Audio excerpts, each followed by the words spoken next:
La colonización de las sociedades del México antiguo. La colonización de México se puede dividir en tres etapas. La primera, de 1492 a 1519, el descubrimiento. La segunda, de 1519 a 1521, la conquista, cuyas consecuencias directas se prolongaban hasta 1535, cuando se fundó el primer virreinato, el de Nueva España. La tercera, de 1535 a 1810, la época de colonización. Antes de la llegada de Hernán Cortés, los españoles habían realizado 2 expediciones a México, sin que ninguna fuera exitosa. Como todos lo sabemos, el principal factor histórico en aquella época era la minería. Así es que, una vez agotados los recursos naturales de las Antillas, los conquistadores españoles iniciaron la exploración de tierras nuevas.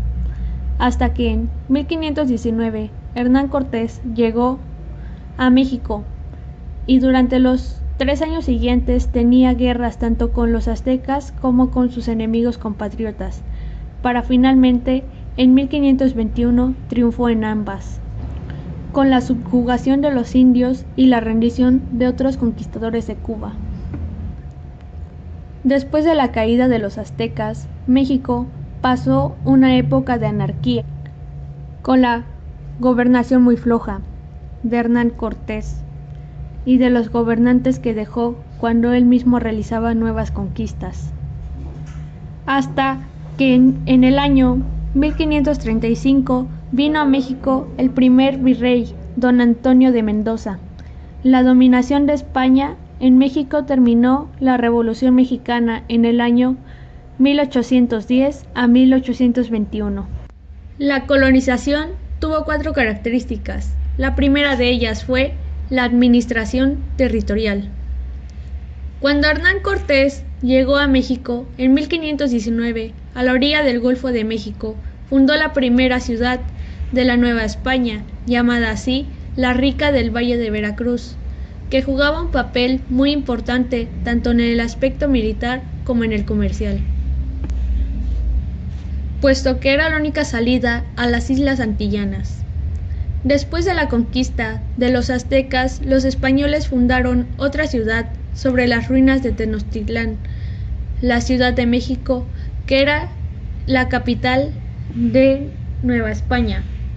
En los primeros años de la colonización, el territorio de Nueva España se limitaba en una meseta central, pero con el tiempo se iba expandiendo hacia el sur, el norte y el oeste. Hacia el sur llegaban los istmos. Hacia el oeste, los conquistadores españoles lograron encontrar las rutas marítimas hacia California y así convirtieron una parte de Nueva España. También prolongaron el dominio español hacia las islas Filipinas. Acapulco era el puerto más importante en la costa pacífica. La segunda característica fue las rutas de comercio.